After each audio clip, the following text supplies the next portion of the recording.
Red पहन लो। चलो आ जाओ।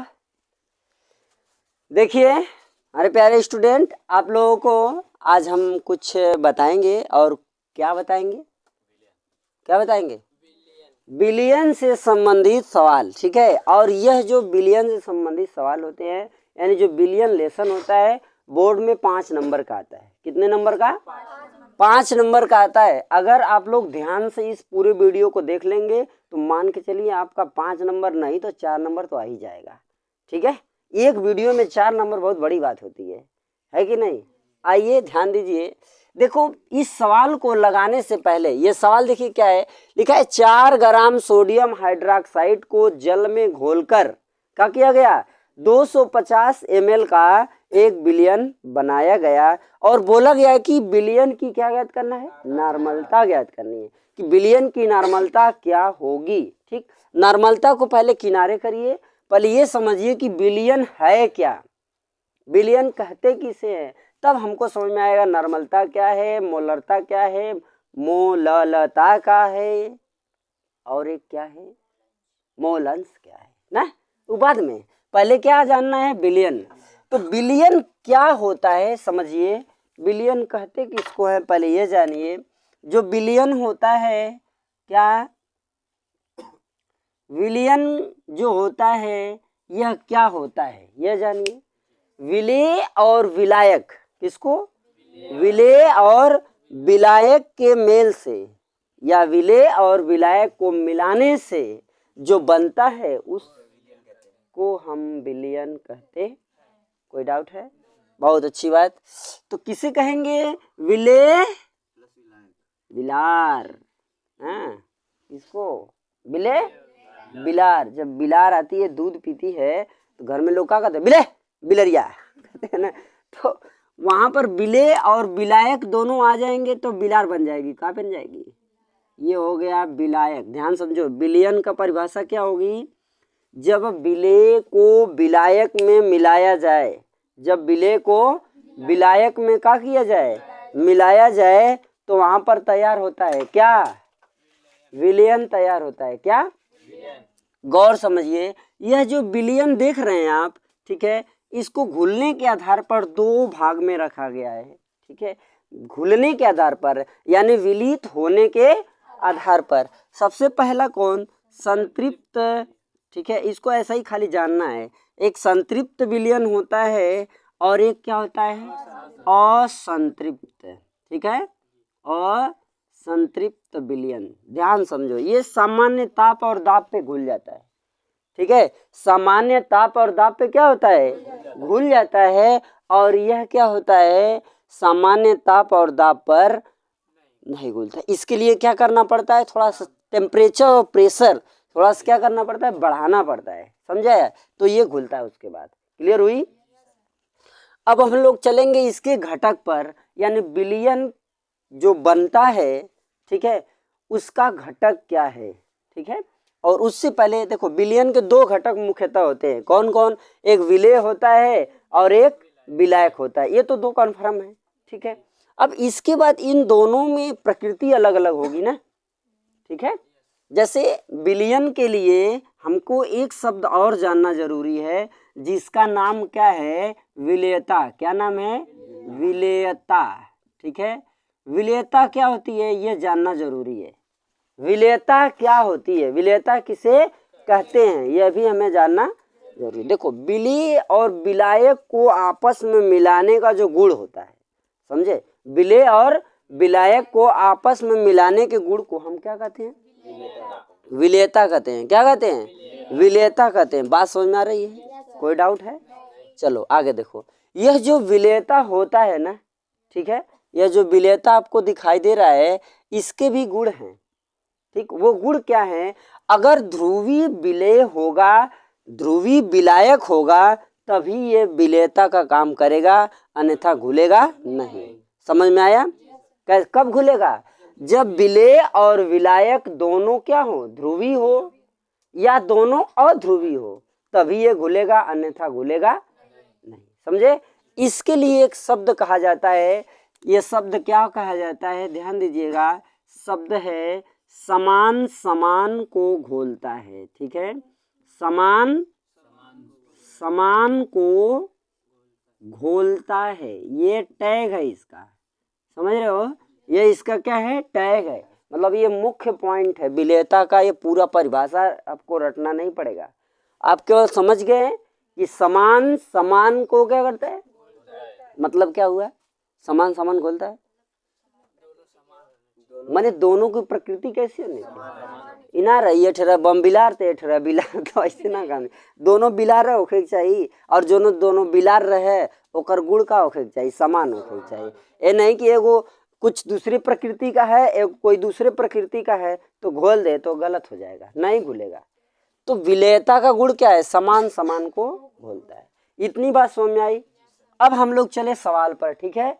अब आइए ध्यान दीजिएगा, सवाल को ध्यान दीजिए, हमें ज्ञात क्या करना है, क्वेश्चन हमसे क्या बोल रहा है, प्रश्न हमसे क्या कर रहा है, नॉर्मलता ज्ञात कीजिए, किसकी, विलयन की, ध्यान दीजिएगा, विलयन की नॉर्मलता, ठीक है, विलयन की नॉर्मलता, ठीक है, ध्यान से समझो, नॉर्मलता बराबर होता क्या है किसी बिलियन में, यानी 1 लीटर बिलियन में, ठीक है, 1 लीटर बिलियन में उपस्थित विलेय के तुल्यांकों की संख्या को हम उस बिलियन की नॉर्मलता कहते हैं। समझ में आया, किसके, विलेय के तुल्यांकों की संख्या, किसे, विलेय की तुल्यांकों की संख्या, तुल्यांकों की संख्या। देखो इस सवाल को गौर से देखिए, ठीक है, बहुत काम आने वाला सवाल है।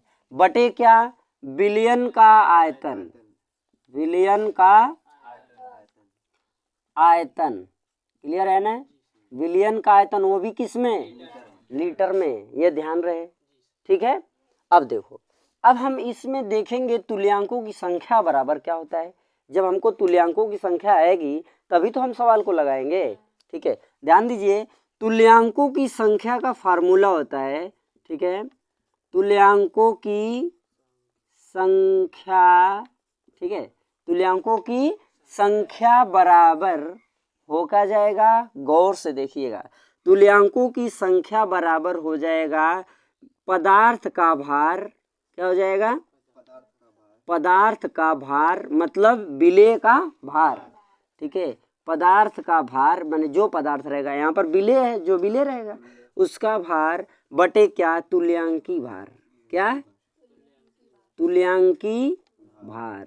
अब हमको ये जानना है कि तुल्यांकी भार क्या होता है, सबसे बड़ी समस्या यहाँ आ गई।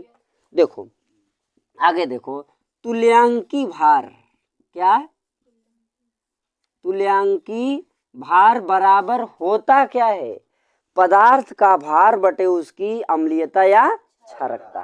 क्या होता है, पदार्थ का भार, गौर से समझिए, पदार्थ का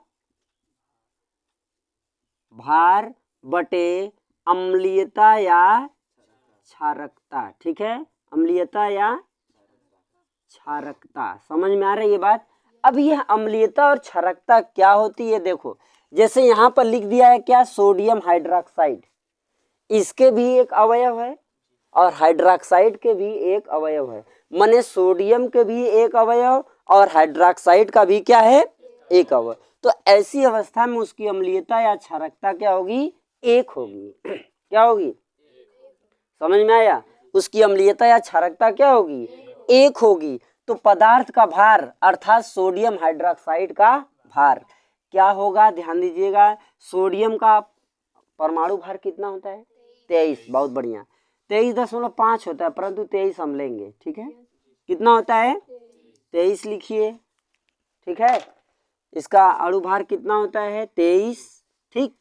अब देखो, अब इसके बाद क्या कह रहा है, उसमें हाइड्रोक्साइड भी है, यानी कि प्लस कर लिया जाए, ओ का यानी ऑक्सीजन का कितना होता है, 16 होता है, तो यहाँ पर लिखेंगे 16। बात समझ में आ रही है, इसका यानी कि सोडियम यहाँ पर लिख लीजिए, क्या, सोडियम और हाइड्रोक्साइड प्लस इसकी अम्लीयता क्षारकता कितनी होगी, 1 होगी। ध्यान दीजिएगा, ये सोडियम का हो गया 23 और ऑक्सीजन का हो गया 16 प्लस हाइड्रोजन का कितना होगा, 1, इसको ऐड करेंगे और अपान क्षारकता या अम्लीयता कितनी है 1 है। ठीक है, इसको जोड़िएगा तो कितना आएगा 40 बटा में, कोई दिक्कत है, चला जाएगा, आगे बढ़िए। तो चलिए थोड़ा आगे बढ़ते हैं। अब यह तो हो गया टोटल तुल्यांकी भार कितना हो गया 40 हो गया, तुल्यांकी भार का मान कितना आया 40। तो यहाँ पर हो गया पदार्थ का भार बटे तुल्यांकी भार, हो गया, चला जाए ऊपर। अब आइए हम लोग सवाल पे आते हैं। तुल्यांकों की संख्या मिल गई, पदार्थ का भार बटे तुल्यांकी भार, इसके जगह रख सकते हैं ये वाला चीज, और बटे में आयतन है ही।